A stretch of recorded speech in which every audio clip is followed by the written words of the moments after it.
Thank you. Good afternoon. I'm Kurt Jacobs, Staff Sergeant of District 1, General Investigative Unit. Today, we're releasing several suspect photos related to the string of vandalized churches that occurred a few weeks ago. We are asking the public for help in identifying those believed to be responsible for these acts of vandalism and graffiti. When a faith community is targeted for vandalism or arson, it not only impacts those directly affected, but leaves others in the same faith feeling unsafe. It also creates a risk of injury or death when hard objects are thrown through windows and buildings are set on fire, as we've seen in some incidents. As a service, we acknowledge the trauma, hurt, and anger being felt by many over the recent news of multiple graves being found at former residential schools. While the vast majority of people have been peaceful, expressing their responses to these events, the illegal vandalism and burning of churches across the country is dangerous and wrong. We've been reaching out to churches to offer property security assessments and information on current risks. Given the large number of churches in Calgary, these calls are prioritized based on those at greatest risk. Officers are continuing with proactive patrols around churches, and this will continue into the foreseeable future. We want to ensure that the community and that we are committed to working towards peaceful reconciliation while still performing our duties and upholding the law and also protecting public safety. This is a collaborative approach and investigation involving several units with the Calgary Police Service and several community and faith-based groups, whom we thank for your continued efforts as we continue our investigation. We're asking that anyone who may have information about these suspects, please reach out and call the police non-emergency number at 266-1234, or tips can also be left anonymously using Crime Stoppers. At this time, I'll open it up for questions. Thank you, Staff Sergeant. So we will now take any questions. So please use the chat function if you have a question.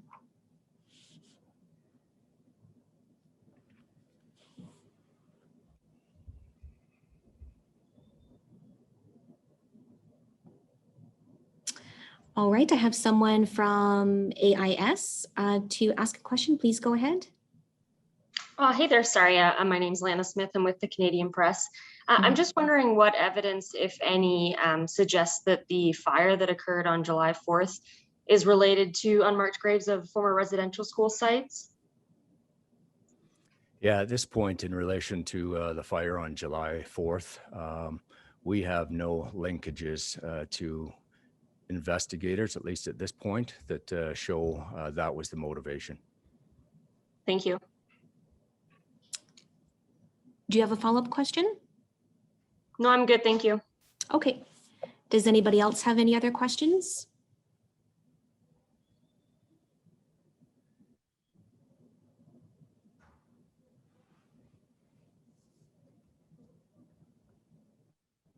Brittany Gervais from the Calgary Herald and Sun, please go ahead.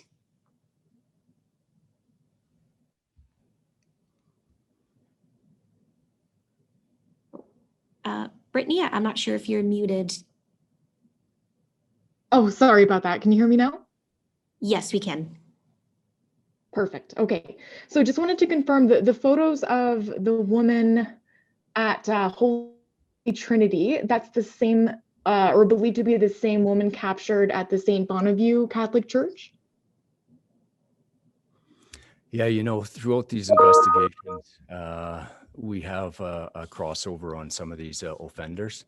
And there were a number of downtown churches, same proximate area, same time frame, and we do believe there's a number of suspects that are involved in a few of these. Okay, thank you.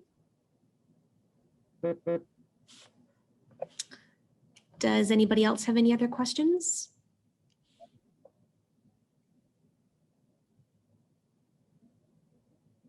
All right. Sorry, was it Alana who had first asked a question? Yes. It says AIS. Yes. Okay, please go ahead. Sorry about that.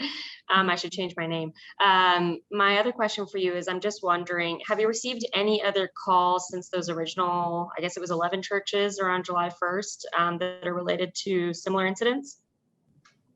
No, we haven't. We're very pleased with that, even though our investigation continues. But July 1st in the early mornings, we had 11 churches vandalized in Calgary. And then July 4th was the fire in Forest Heights. Since that time, we have no reported incidents.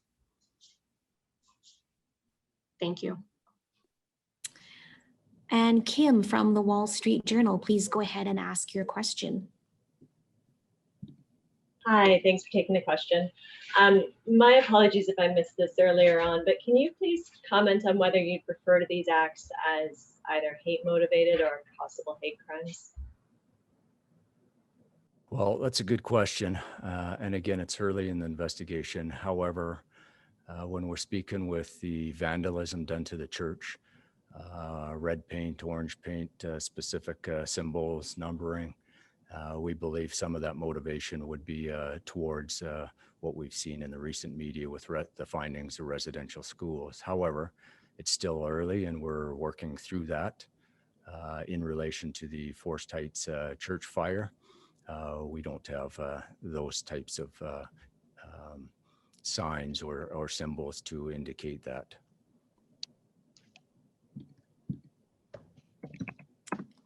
Do you have a follow-up question, Kim? Thanks. Thanks for that. And just to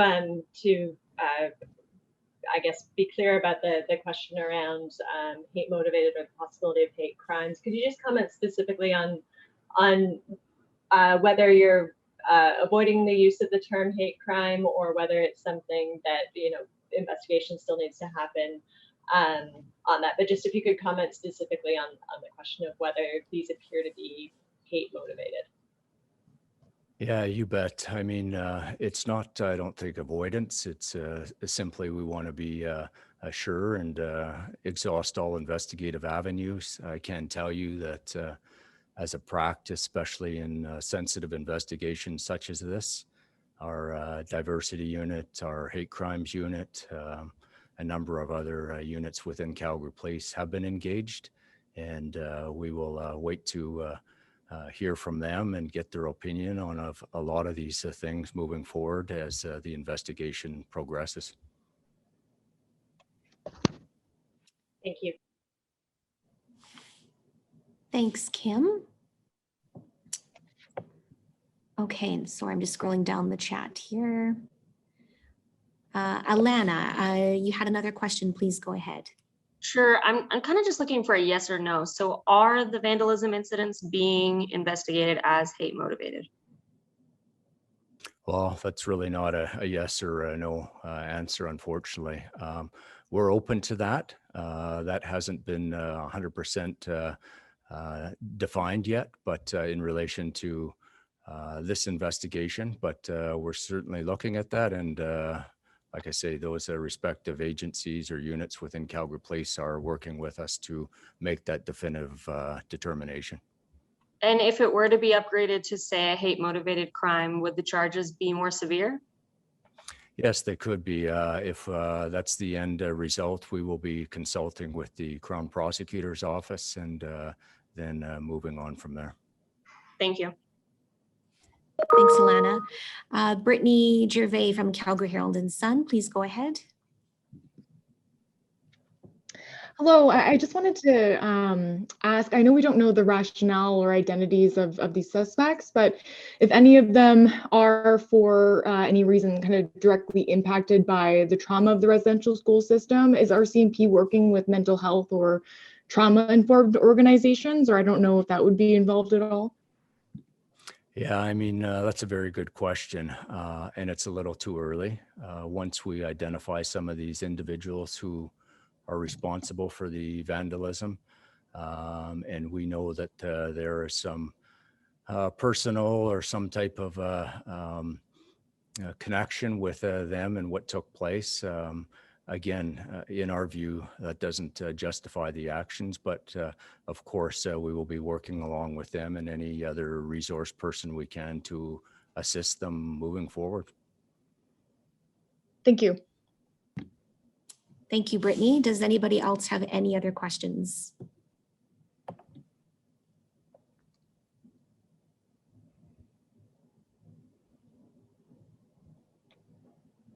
Nope, going once. Going twice.